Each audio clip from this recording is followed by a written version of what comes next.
5, 4, 3, 2, 1, 0. All engine running. Liftoff. We have a liftoff. Hello and welcome to Truth, Beer, and Podsequences. So this is the podcast where my co-host and I get together at a podcast host, which is no surprise today here at Higher Gravity. But what we do is we listen to and then recap all the Cincinnati-based craft beer podcasts from the previous week. Now, hopefully there aren't too many consequences from the hosts of the other podcasts when we give, our versions. And so far, what are we on? We 5 or 6? Yeah, I think at least without 5. any Podsequences. So, we're doing good. Yeah, we're doing well. Doing all right. We are doing well. My name is Marco. I am a taproom manager here locally, and that voice you heard belongs to the best co-host in Podcastlandia. I am Julia, and I aggregate all of the craft brewery events happening in and around the greater Cincinnati area and smash them into one Word document that Marco and I read in our .5 episodes that come out on Wednesdays. Yeah, you should go and listen to those. That way you know how to, plan accordingly for your brewery event travels and such thereas. True that. So before we get into all the rest of the stuff, I just wanted to let everyone know that all the thoughts and opinions on this podcast are those of the hosts alone. They do not represent any entity that we may be affiliated with, such as, our day jobs or even Higher Gravity. So if you have, any sort of comments or beefs, we're going to tell you at the end of the show how to get in touch with us in that way. Now, having said that, this is a craft beer podcast about craft beer podcasts. And no craft beer podcast would be a good craft beer podcast if you weren't having craft beer. And we do the real work. True. We're not like those fake-ass podcasts that don't have beer. Mm-hmm. We really do have beer. So, Julia, what you drinking? I am having from Streetside Zdravi, which is their dark Czech lager, and it is fantastic. This is my second one tonight. How about you? I am having rounding third? Mm-hmm. Rounding third from MadTree. Excellent. It is almost I don't know why I said it that way, MadTree. Reasons. Yeah. Yeah, it happens. Well, getting into baseball season is coming. It is. It is. It absolutely is. Are you a big baseball guy? Not so much. It's fine. Yeah, it's. I want to be excited about it. Yeah. That's honest truth. I want to be excited about it. Same. I want to be excited about it. I just never am. Except usually not for the Savannah Bananas. Oh yeah, those good old banana ball. Yeah, banana. They've actually been live streaming all their games on YouTube, so that's been pretty cool. That is cool. That is very. Cool. It's entertaining. It looks entertaining. It absolutely. Where's the closest they're going to be on their tour? I don't pay that much attention. Oh, you're not going to go? No. Okay. No. That's fine.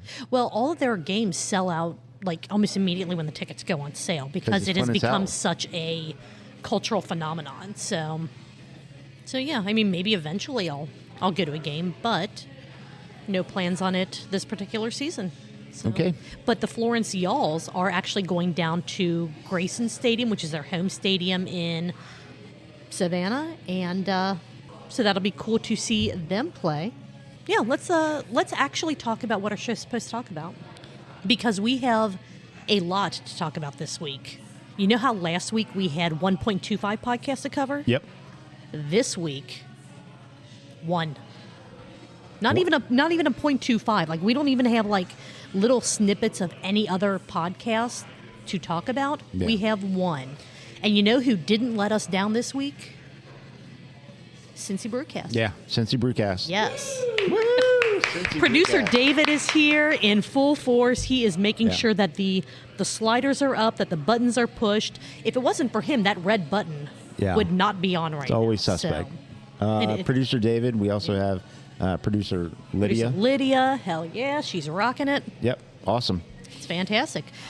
This episode, I'm going to, before I say anything else about the title, any of that, when I saw who was on this episode, I went, this is going to be a shit show. This is going to be the most fun, chaotic, just so many rancid rabbit holes that we don't even know how to talk about it. And I was only half right. So this Right. is season 8, episode 39, Bockfest Live, drinking with Bret and Mike. And if those two names don't trigger something in your brain, you haven't been listening to us enough, or you haven't been listening to Bruce Guy's Happy Hour, which shame on you if you have not listened to. Or you don't read their about show. Cincinnati beer, or True. you don't, Have kids. or you don't like fruit tarts. Mm-hmm.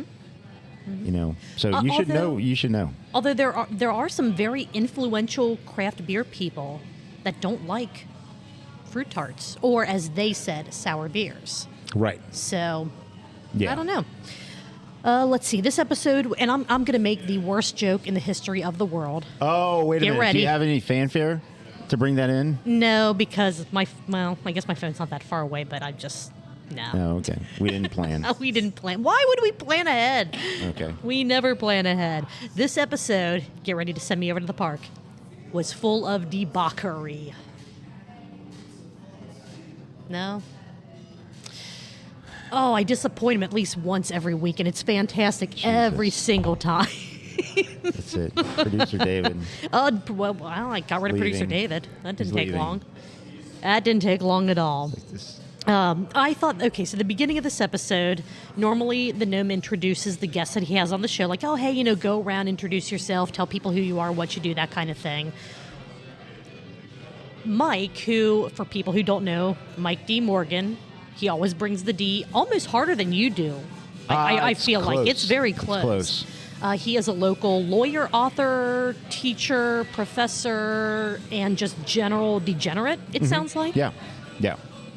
So Gnome's like, introduce yourself. He's like, oh, I'm Mike, and I do this. And then he just started going off on Bockfest, the history of Bockfest, the history of Cincinnati breweries, which he is incredibly well versed in. Wrote a book. Didn't give Bret. Led parades. He has led Weekends. yes, legal or not legal parades. yeah, Yes. well, we may get into those. We might get into that. But what I thought was hilarious is he didn't give Bret a single minute to introduce himself. He just went, oh, you mentioned me? Okay, I'm going. I'm running with it. And so you got Mike talking for, was it like 12, 13 minutes? It's about Out that. of the intro for the It's episode? about that. Instead of Mike doing a drinking, he did a whole 12 minutes on himself. And then Yeah. And then Bret's like, so I'm here too, guys. And everyone went, oh, yeah. So Bret, what do you think Brett, about this? Yeah, nice. So, He's like, and Brett like, it's good. Right. So Mike took, I think I timed it correctly. I think it was like the 13-25 minute mark when Mike stopped talking. And then Bret goes, yeah, and I'm Bret, and I like beer too. And then that was it. Yeah. That was just it. So kind of props to Bret on being humble. So humble. Yeah. He's He's a very humble guy. anybody who knows him knows. Oh, absolutely. So. Let's see. One of the first notes that I Are really you like. using mine or yours? I'm using your notes today. Awesome. Because I left my notebook in my other pants. I don't know. Yes. I just don't. I don't know. My notebook it's in my other pants. Pants. I'm telling you. I fold them in pants. Keep it them safe. You never know. It could be a little. You never know. It could be a little tiny notebook. No one knows how big my notebook actually is. Well, a That's couple true. people know. It's true. But There's a few people. there but, are a few people.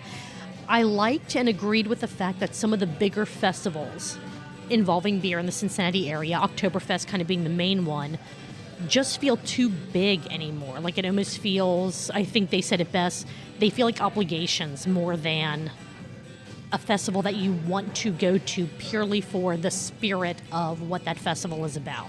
Mm-hmm. Does that make sense? Yeah, it does. The weird thing is that, okay, look, if I'm going to pick one out and call on it, it's the one that was talked about in the episode, Oktoberfest. Mm-hmm. It's a huge Oktoberfest. It's one of the biggest outside of Munich, Germany. Now, I guess it's let's not specify the biggest. Oktoberfest Cincinnati, Cincinnati. because Saunders Cincinnati. Oktoberfest has a completely different feel. So I guess I want to... Sonder and Friends Oktoberfest. Sonder and Friends Oktoberfest. I do want to clarify that when we say Oktoberfest in this context, it's the downtown one. Yeah. That feels like just a corporate party more so than. Yeah, it does. But I think that's the problem with scaling something like that. And the other, and you have a local sponsor many years. I don't know who sponsored last year, but Boston Beer, I think, is a huge sponsor. I think there are other small breweries. Urban Artifact may have been a sponsor. At least they were there. But I think there's sort of a strange thing about the fact that they've done this for so many years. They feel they can do this in this way and cookie cutter it out to be able to facilitate to the number of people that come out. It's so very hard once it got to that point to be able to feel small and local. There's attempts to try that. There's things where you get together for a chicken dance, or you get together for. There's an attempt to try to bring fun and local into it. It's just so massive. The number of people that go to that event is so huge. I just don't know how, once you get to that scale, how you make it feel small and local. And maybe, possibly, a way to do that is to look to where the festival originated, and does that feel local itself? And if it does, maybe there are some tweaks and changes you can make to make it feel that way. Now, I say that having never been. I've only watched documentaries. I've only partaken in, the things that, I can read up on or watch to tell me about those. Mm-hmm. But there's a lot of people in this area that have been to those Oktoberfest celebrations. Down at Fountain Square. In Germany. Oh, in Germany. I'm sorry. Germany. Yeah. Fountain Square, too, as well. But just in Germany, what original, does it feel, even though it's an enormous festival that goes on, for the duration that, that time is, does it feel local? Does it feel something, does it feel like something special that you can only get in that environment? And I would imagine it does. And so how would you translate that to? How do you translate that? Right, yeah. right. I mean, because I do think that there is the possibility of scaling a festival up as it gets bigger and bigger, but still keeping even if not like a hometown or a small festival feel, it can still feel special. I think that's, and not corporate or, like you said, cookie cutter. And I think that's part of what the Bockfest, or what they're recapping and trying to talk about Bockfest itself, the identity of it, with, even though there was crazy wind and rain and they publicly canceled the parade, there were still people out there doing Bockfest things. Oh, absolutely. Absolutely. On Friday. And then yeah. On Saturday, just a bunch of people out there having a great time. They mentioned that the Sausage Queen event had been canceled, and then another venue picked it up to keep going with it. And it's a big festival in Cincinnati, but there's still a grassroots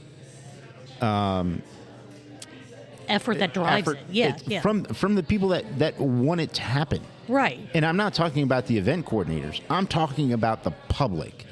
And that's what seems to continue to push forward this Bockfest experience. Agreed. And to kind of close on their sort of conversation about that, one of the key things that they said was, you never know if Bockfest is actually going to happen or not.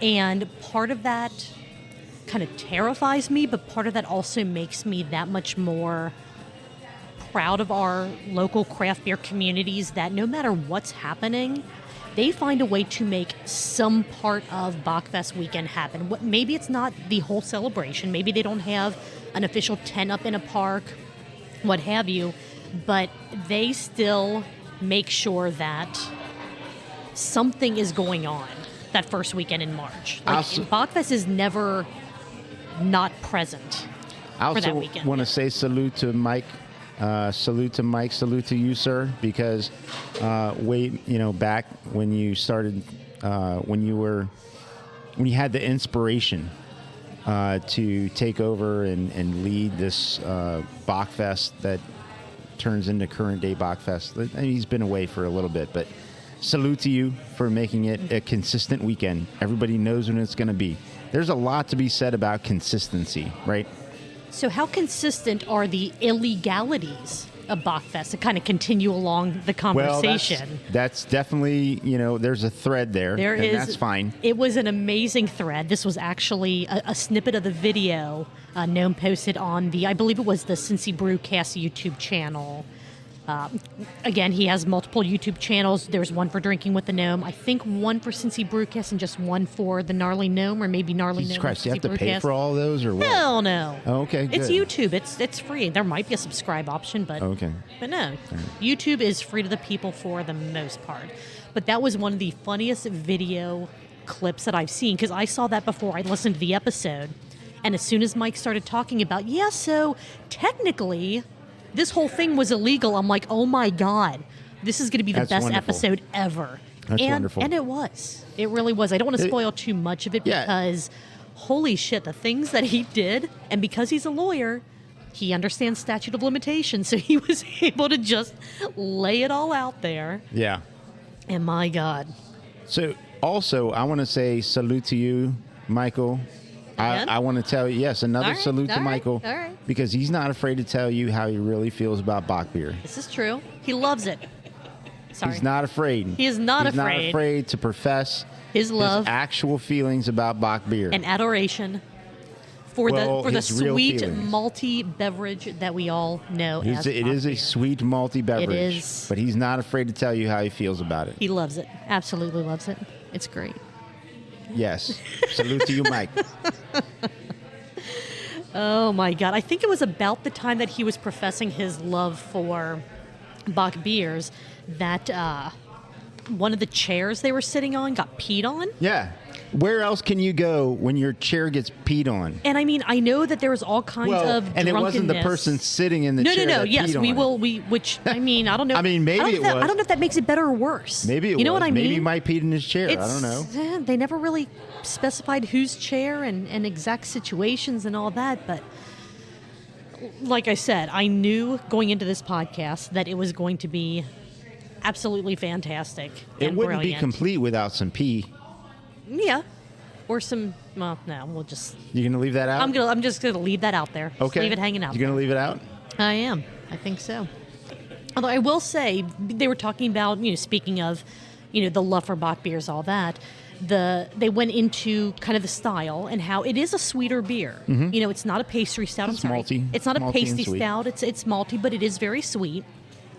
They were talking about how the palate cleansing that typically came, and I say they, I mean Bret and Mike. I don't think Gnome mentioned specifically if he did this as well, but why not lump him in with everything else? Yeah. Because, they all love Bock beer, so why wouldn't they drink anything else, especially while they're recording a podcast? But they were saying that the perfect palate cleanser for a Bock beer is an IPA, and MadTree makes one of the best palate cleansing IPAs. I think that's something that a lot of listeners don't know, is that cleansing your palate with water is really just that's beginner bullshit. Yeah, I got my hand slapped for that just because I didn't know what else was available. That's beginner bullshit. I know. I mean, sorry. you got to cleanse your palate with another beer, and then ginger beer. As I get sent back over to the park again. Ginger beer. It was great. No, but cleanse your palate with and also like if you're using your glass multiple times, you rinse it with another beer. Actually, that's what you should do. Yeah, very mild cuvee, slightly. Sure, We'll go with that. But yeah, so that's a fun fact for the listeners.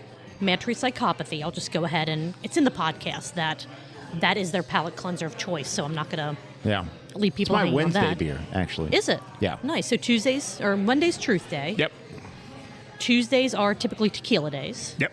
And then Wednesdays are psychopathy days. Very Sure. nice. Yep. Very nice. Let's see, a couple of the other things.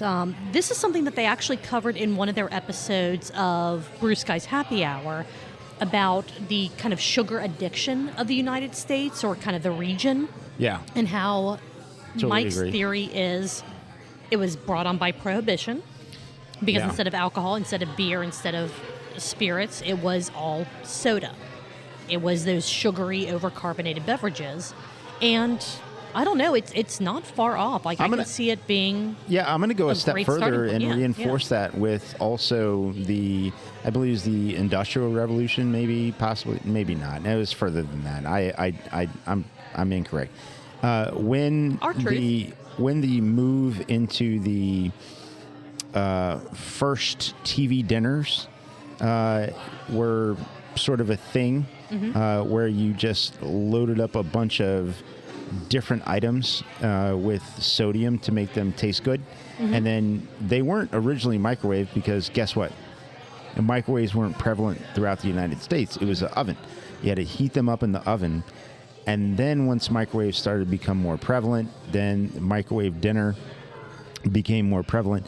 Everything was a Salisbury steak with the gravy and the mashed potatoes and the corn. It's like the extra preservatives and all that stuff. All that other bullshit. So not only do you have the sweetness and the sugarification, because Prohibition took away, for the standard upstanding family and adults that, adhered to said government policy, then you maybe formed a different vice. Instead of alcohol, it may have been just indulging on some sugar, and then the history led us to, or the future at that time led us to, all of these heavy sodium and heavy preservative type of meals.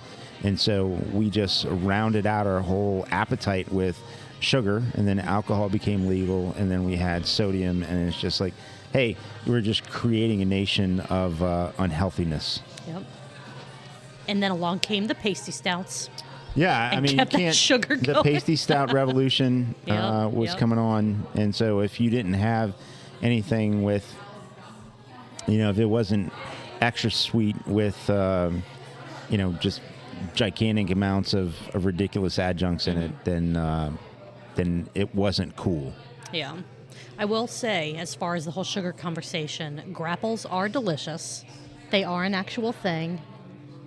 I think you can still find them every now and then at, like, Jungle Gyms. I didn't love the cotton candy grapes. I have not had those. I've seen them, but I have not had them. I mean, you can, if they come out, I mean, if you want to try them. I didn't love them. What I'll probably do is do the thing where you're in the grocery store and you walk by the bag of grapes and you just, like, grab one or two and then just keep walking. Yeah, because unless you buy a bag, those are free. Yeah, exactly. Yeah. How do you know if they're good or not? I mean, it's kind of like smelling the watermelon, or the cantaloupe, or like knocking on the watermelon. You just grab a grape. So give me your method for testing a watermelon. Gotta. What is that? Gotta knock. Give it a knock. Knock on the watermelon. If it sounds hollow, does it echo? Does it talk back to you when you knock on it? Sometimes. Does Gilbert Gottfried come out and like, hello? Oh, Jesus Christ. You knocked on the watermelon. I'm here to let you know this is a great watermelon. If they sound kind of hollow, then they're supposed to be good. I don't know. That's how I grew up. I don't know. Jeez. I can imagine someone. Well, how do you check a watermelon to see if it's good? Julia, you know how to tell this is good? You give it a. Like, what does that do? I don't know. Sounds like you hit on a wall in the hallway. Oh, jeez. There's nothing in it. You give it a. And it's all, like reverberates. It's nice, juicy inside. Did you have somebody in your life like Frank Stallone to tell you that? I mean, yes. Is that what it was? Yes. Okay. Like multiple members of my family. And I don't know. I'll take I'm on questioning my Frank Stallone's entire voice. life now. If that's not how that's supposed to. Well, how do you check a watermelon? If you're buying a whole watermelon and you want to know that it's ripe, how do you do it? I take. It's an unripe watermelon tastes like. They're still like white. They're not. They haven't gotten red and juicy. I don't know. Once you cut it open, you just start eating it. You know. What I take a watermelon, and I hold it. You know, I give it a nice hold, and I pretend like I'm trying to hold or cradle a baby. Oh my goodness! And if it feels heavy for its size, I'm like, yeah, good.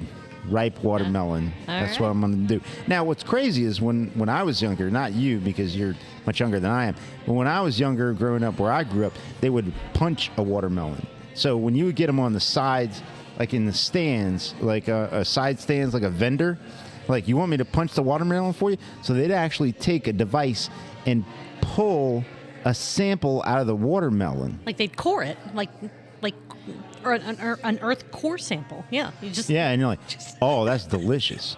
Now, to me, that seems like a terrible business model and a great business model at the same time, because I just took a goddamn hole out of a watermelon to give you a sample, and if you're like, you know what, tastes like don't want it, it tastes like communion bread or something. Like, I don't need that. Well, but then you have the perfect setup to just open up a bottle of vodka, shove it in that hole. Hell yeah. There you go. Drunken watermelon. So maybe it was a producer brilliant. Might have a better suggestion on what to put in that watermelon. I cannot. So it was expected and not expected all at the same time. How far are you gonna get with that? Yeah. Just let me ask. Yes. Like. Oh my god! Nice firm watermelon. How far are you getting with that? Yeah, not very far, buddy. Just saying.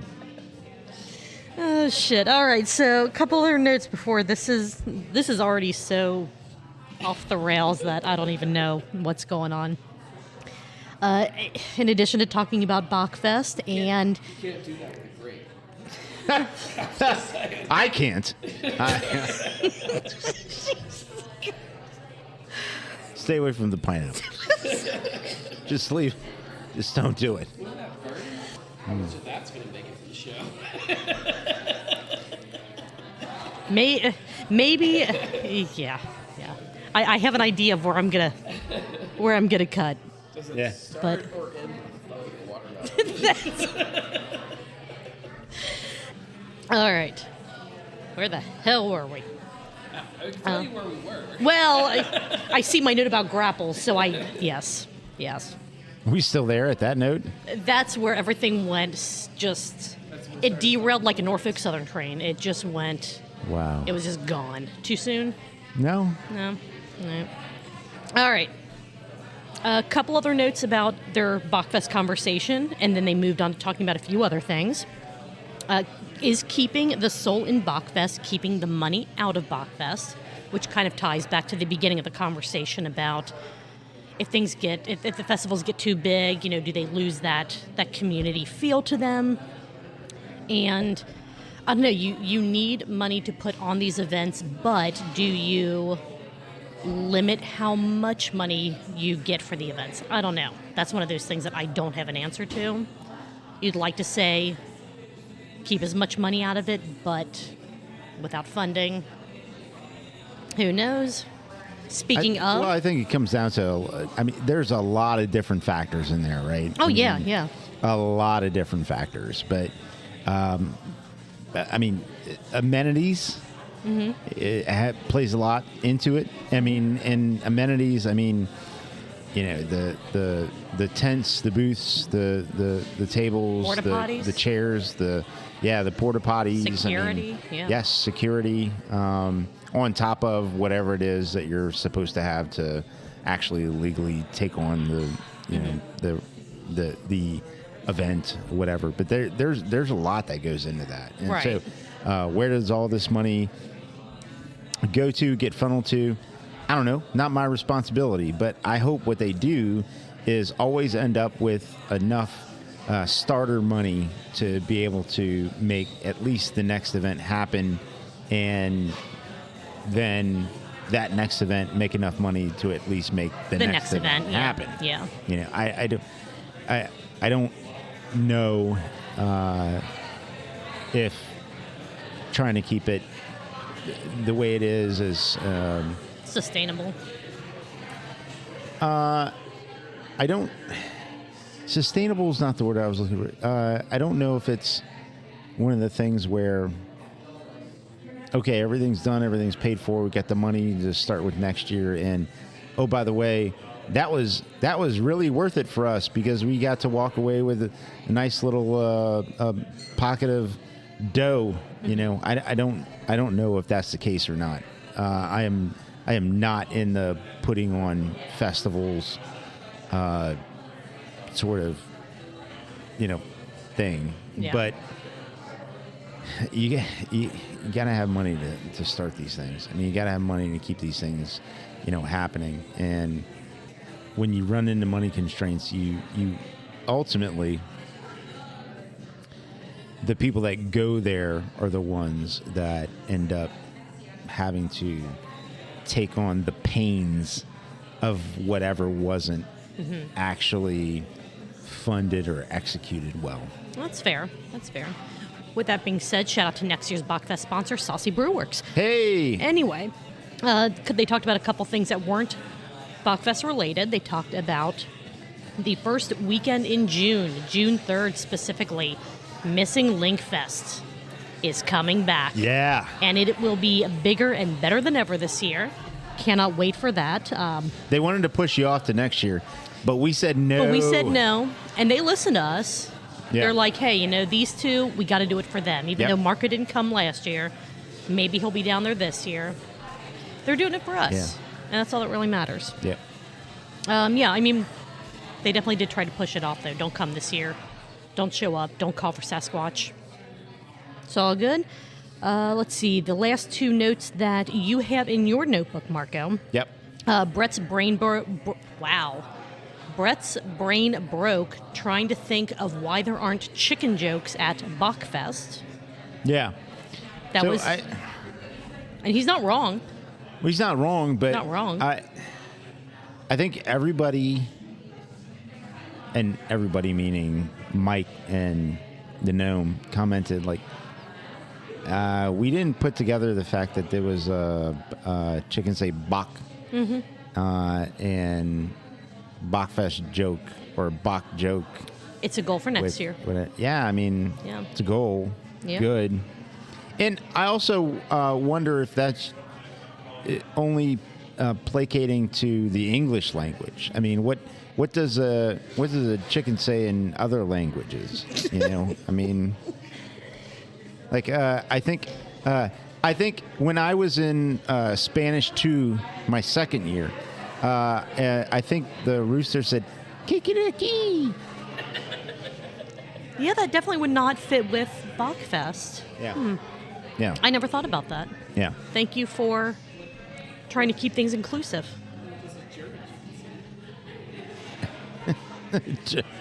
German chicken, yeah.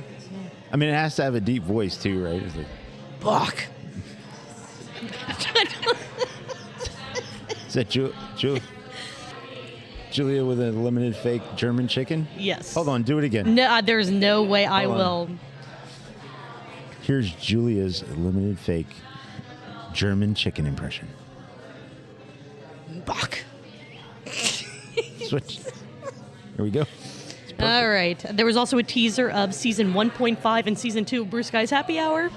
Yeah. I cannot wait. I am super excited about that. Very excited. If you don't know by this point in what we're talking about, if you don't know that the two of them host the Blue Sky's Happy Hour, then we're doing this wrong. Yes.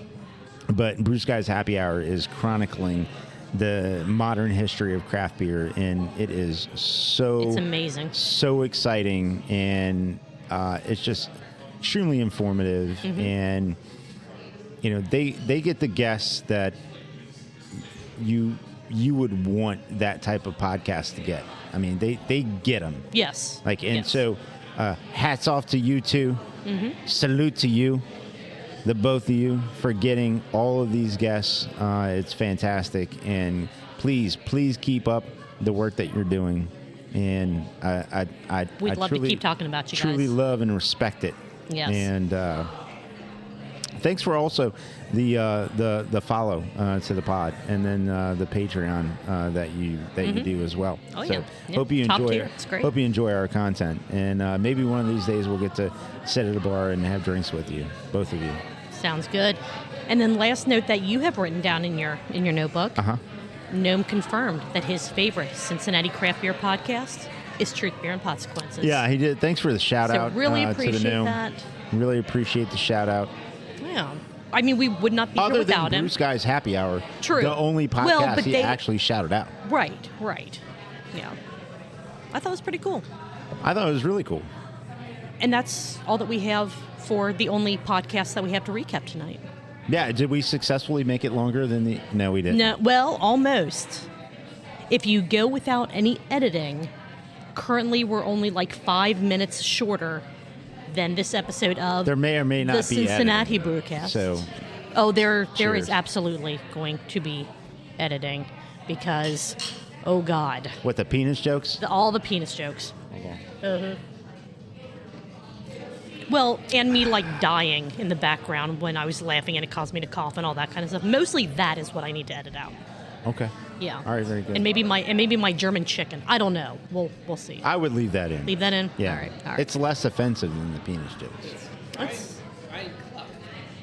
Ein Cluck. Producer David has done the research. Ein Cluck, which doesn't fit into Bockfest, which is probably why. Ich. I almost said the complete wrong word there. Ich Cluck. Ich Cluck. Now I'm trying to like do that to like Ich will from Rammstein. I'm going to call you from the park. Oh no. Mark, we just had the outro, so just stay for another 2 minutes, and then we can get some tequila and drink away the rest of the evening. If you have liked this train wreck of an episode, please just tell someone about it. Tell someone about the absolute nonsense that we have recapped for you tonight. Leave a review and tell us your favorite, how your favorite chicken clucks or box or whatever in whatever language you prefer. That would be awesome. We would love to read those. Like, review, subscribe, share. Tell your friends, tell your family, tell your neighbor's cat. Who the hell knows? Just tell people about us. Follow us on social media at Truth Beer Pod everywhere. Truthbeerpod.com is our website. You can find all of our social media links. Links to our email address, truthbeerpod@gmail.com. Links to how to monetarily support the show via either a Patreon subscription, which gets you exclusive content, or one-time donations. Other than that, for whatever reason, my throat is wrecked. I am dying. So, Marco. Julia? And maybe producer David. You never know. Or, I'm sorry. You never know. What are you going to be doing next Tuesday? I'm going to be here with you talking about Cincinnati Craft Beer Podcast. Hell yeah. See you there. Cheers. Cheers.